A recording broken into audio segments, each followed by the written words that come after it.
Sukses menggelar pelaksanaan Forkot perdana beberapa waktu lalu, Ketua Umum Kormi Kota Bogor Zainul Mutakin sangat mengapresiasi seluruh inorga dan pengurus yang telah bekerja sama mensukseskan pelaksanaan event.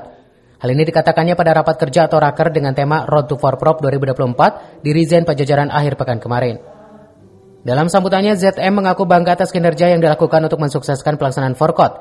Ia menegaskan ada beberapa evaluasi selama pelaksanaan. ZM juga meminta semua inorga harus lebih eksis memasarkan cabang olahraga kepada masyarakat luas agar ke depan akan lebih banyak masyarakat yang turut ambil bagian di pelaksanaan Forkot.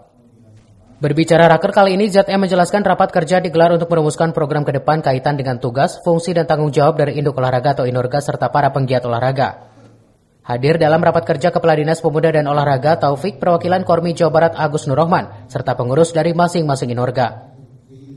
Walaupun masih ada kekurangan, tetapi insya Allah tahun depan akan kita perbaiki supaya penyelenggaraan baik dari sisi kualitas maupun kuantitas ini akan jauh lebih baik, sehingga Kormi Kota Bogor bisa lebih dirasakan keberadaannya oleh masyarakat, khususnya para penggiat olahraga, dan juga Kormi Kota Bogor bisa lebih dikenal oleh masyarakat luas, khususnya di wilayah Kota Bogor.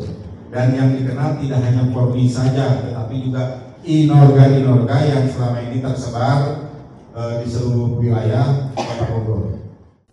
Dari Kota Bogor, Cevi Suryadi melaporkan.